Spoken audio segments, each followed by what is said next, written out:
Hey guys, Justin here with Just Incredible Builds. Today we're going to be, I better get in frame, huh? We're going to be reviewing the model kit, the classic P1 Predator, originally done by Naren. This is a recast. We'll start with the base on explaining what I did to make everything turn out the way it did, and let's start right now. I gotta do it all in one take. Okay.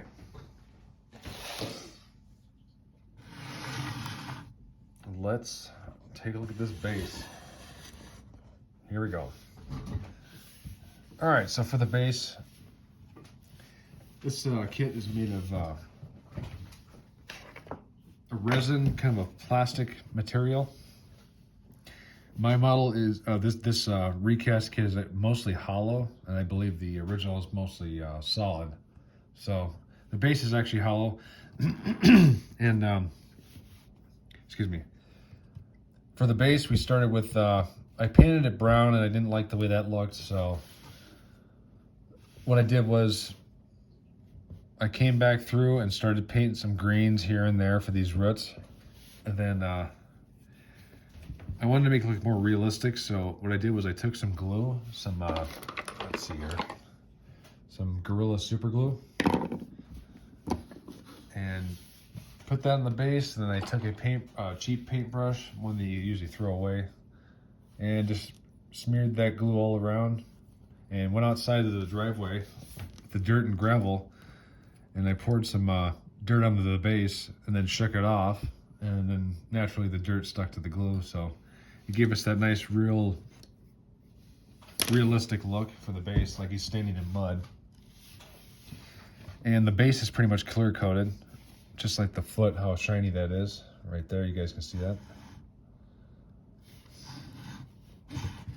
After that, I came back in with some moss I got at Walmart, and all these artificial plants I got at Walmart too, in the flowered section.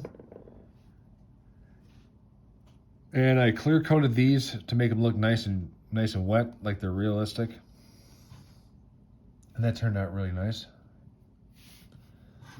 Our iguana here, or not iguana, our chameleon here, I actually copied an actual real one for the paint scheme on that little guy.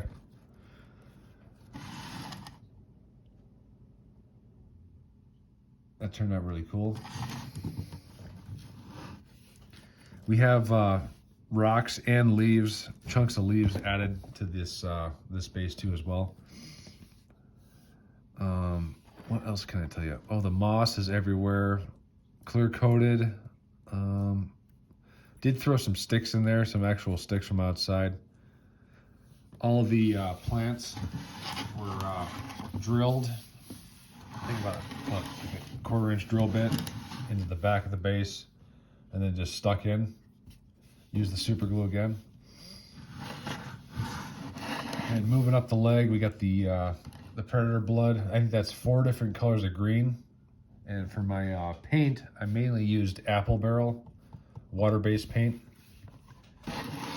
Yes, I did do airbrushing, 3 stages, as we can see right here on his leg.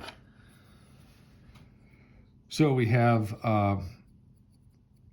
we did our base coat, and then after that I did a dark brown, almost black brown in spots, and then I did a reddish brown, and then a tan, kind of a caramel color. So it was basically 3 different stages of airbrushing, and that turned out really cool. And then I decided to actually paint in some of my dots that were just random right here. I did that solid black in that area, and some other areas around the body and his upper body up here. We'll get to that. All the dots were done with a paintbrush. Let's see here, what else can I show you? These quills are actually porcupine pine quills. They're trimmed up and cut down. Makes it look really realistic like the actual movie. Yes, he did have some quills on his leg like this. And there's more on the torso coming up. For the armor, or the metal color here we have, I started with a black, copper, and silver mix. Kind of like a dark copper color. It looked almost rusty. It was our base for all this. And then it was kind of in between the cracks. You can still see hints of it here and there, like down deep in the cracks. That was painted on with a brush. Then after that, I actually used some of these little foam brushes, which worked really good for this kind of type of painting. These little foam brushes I got on Amazon, if you guys are curious to where to pick them up. And our next color after that first one, the copper, black, and silver. Our next one was black and silver mixed together, and then I did some blotching here, I guess you would say, all over. And then after that color, I just did silver straight up, and just did that randomized in different spots, like in the high areas, like where it's raised up, where it would be shiny and not so rusty. So I got a 3-stage armor for the metal look, which turned out awesome. And then you can see our spots down there on his foot. That turned out really cool. Really wet because of the high gloss spray I used. The netting was a pain in the butt. I had to do all that by hand.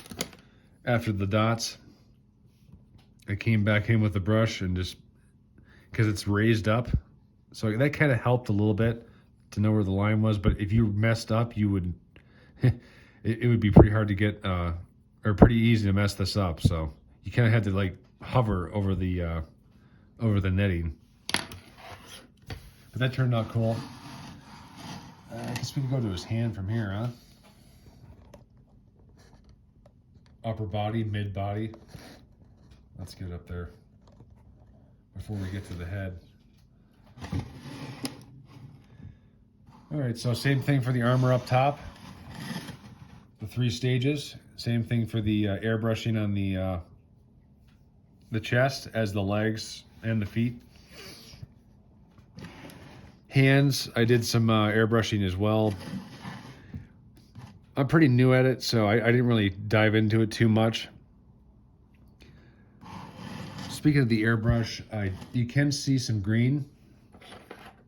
Because I did come back in afterwards. I was like, well, I want to put some veins on this guy here, on our classic Predator. You can see his veins right there, the green. So what I did was I came back in after we did our 3 stages of airbrushing, 3 colors. Came back in, did some green lines. There, where's that thing at? Here we go. Used the green paint, and I kind of just went like this with the back edge of the X-Acto knife, and basically made some veins all over. He's got some really cool ones right in his abs here. Here, give me 1 second, guys. All right, put you back on right there. And then I came back in with a really clear tan color and sprayed over the top of the veins so it looked like they were under the skin. Give us that cool effect. And we got all the quills right here. Shit ton of quills. There is quills all over his chest, pretty much right here in this area. We got quills under the armpit area on each side. You can see those in there. There's quills on this, what would be a right shoulder right here. That turned out really cool. Gave it a real realistic look compared to the movie. I have some leather strapping as well. He has his trophies on, his skulls, and some bone parts. This was actually like an artificial sinew I used for this roping, or this rope. I did drill holes through the skulls. These I could up here. Let's see, I can't see that yet. These little ones right here are drilled through. I used a like, what's it called, a micro drill. It's like a hand drill. It comes with a bunch of drill bits in a tube, and works really well. For the beads right here, those were actually glued on, like directly onto the string. So same effect, pretty much. And let's take a look. Talk about the blades. The actual blades were made of 1095 carbon stainless steel, or carbon steel. It's not stainless. I did clear coat these. Yeah, I redid them, and I made them fork out, like right after he stabs Dutch. Pins him to the log. Let's see if you can see that. See how they're flared out? Dutch's head was like right here when he pinned him into the log. That was the only time in the movie we've seen him kind of flare out, like fork out. I don't know. I mean, they just did that for the scene, but it turned out really cool.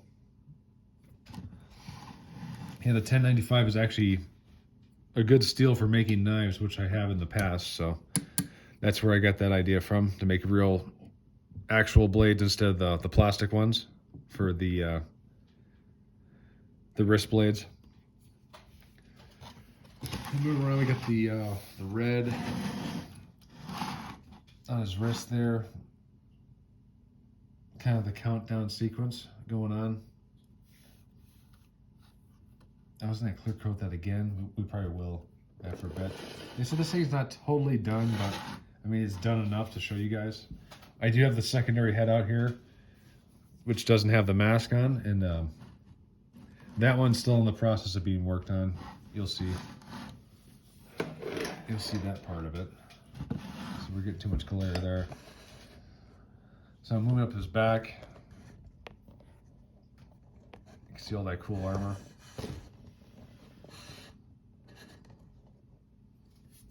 Right there. We got some spikes right here, some quills. We did have a repair right there underneath. Let's see here. Flip them around. Got the spinal cord attached in the back. I think that's a human spinal cord. Some more trophies back here. A lot more, quite a few more quills on his back as well. Really cool dot patterns right here on his right shoulder, which turned out awesome. And I'm sure you guys seen this black dot. I actually painted it silver, but I had some issues with it. This dot actually activates his, it powers up the cannon and his laser on his helmet here. We'll flip him around in a second. So to do that, since I said the model is actually hollow, the inside of him, there's actually a 9-volt battery that I converted to slide up in there. So that's just sitting in there, but it's not like stuck. I can still get it out if I just give him a quick tap, but I have to leave his body unattached right here to his lower half. So this is going to be loose all the time. Be careful when you move them. Yeah, the chest turned out great. Armor looks good. Let's see here. Move our light around.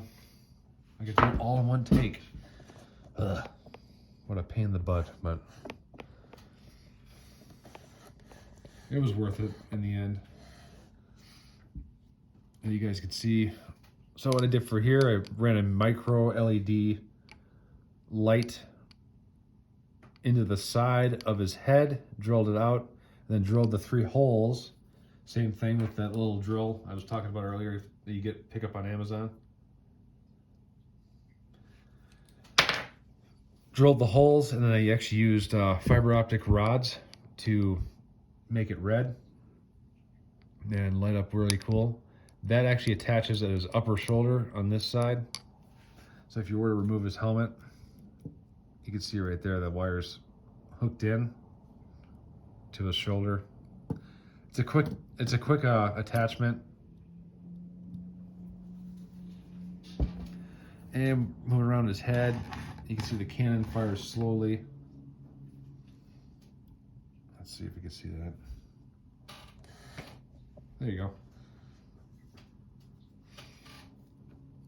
We have 3 wires coming out of the side of his head right here, and 1 out of his lower jaw, on his mask. Those are just fake. Those just run back down to his dreadlocks.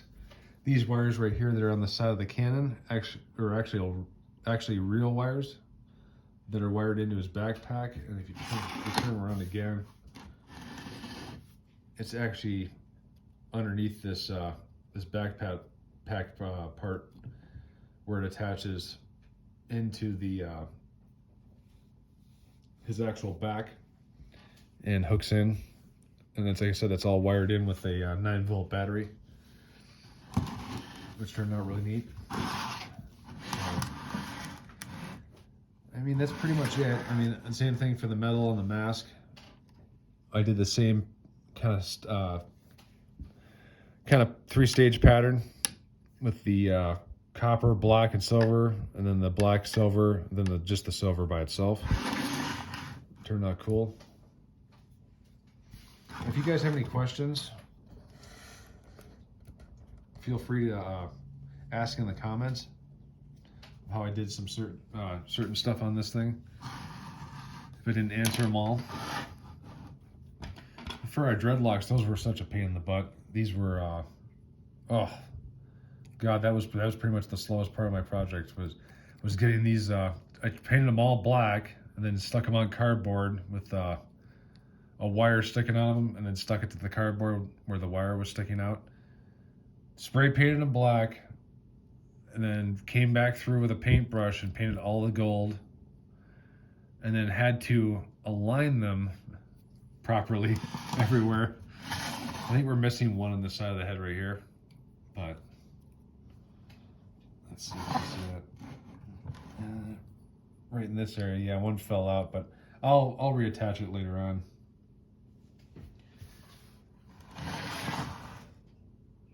You get the flashing light at the back. No, but it turned out really neat. I mean, it's one of the better, I think it's the only model I've ever finished, pretty much. So far, since I'm so new to this model scene. And then one-upping it by doing the lights. That turned out really cool. So if you guys got any questions, just leave it in the comments or for a future video. We got the other head over here. Let's look at that real quick. It's still in the process. It's not perfect. I was in the process of experimenting for this head part. So no, it is not done yet. It looks like he just ate a bunch of chocolate, huh? Yeah, I got a little bit of work to do on this yet. Couldn't get the colors right. I'm still working, trying to get after it. So, but this one I'll take the backpack off, and you take off the helmet version, and then it sits in there, and he's looking the other way. Actually, he's looking that way instead. But kind of really a cool model kit overall. And what else do we have down below? I think I forgot about those rocks.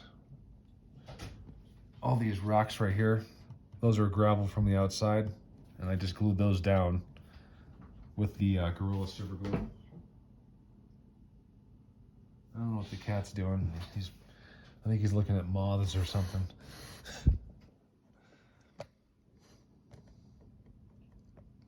Yeah, and I wanted to do more leather work on the hands and this, because it's really shiny. I wanted to make it more flat, like actual leather, the way real leather actually looks. So Got some touch-ups to do on his strap deal right here underneath. It's been about almost 5 months since we started this thing. It was in January. I started it last year, but I started it last year and I stopped. I think where we stopped at was the airbrushing, because I was like, this doesn't look very good, but I pushed on and eventually it became what it is now. So the dreadlocks were another stall. I was like, I can't do this. It was just a little too much all at once. Once we came back, got things pretty much the right way, or the way I wanted them. You can see a lot of the dots on his hands too. I changed that up. Cause like his hands are pretty much white palmed, or tan, I mean. Let's see if we can get a picture of that. There you go. Really turned out cool. It's a little rough because it is a recast, so I had a bunch of holes in what we call flash. A bunch of flash that was all over them. A bunch of little tiny beads I had to pop off the in between the netting everywhere. Oh god, it was a pain in the ass, but totally worth it in the end. Except if it was a real Naren, it wouldn't have all that cleanup to do. But he doesn't make them anymore, so maybe he'll make some in the future, hopefully, because it's a really cool kit. Just the scratching of gravel on the counter.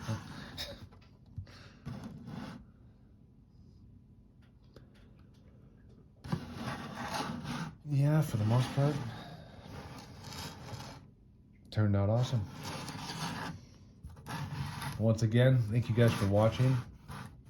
And if you have any comments or anything you'd like to say, put it in the comments. Put it in the comment area down below, and I'll see you guys soon. Thank you for watching.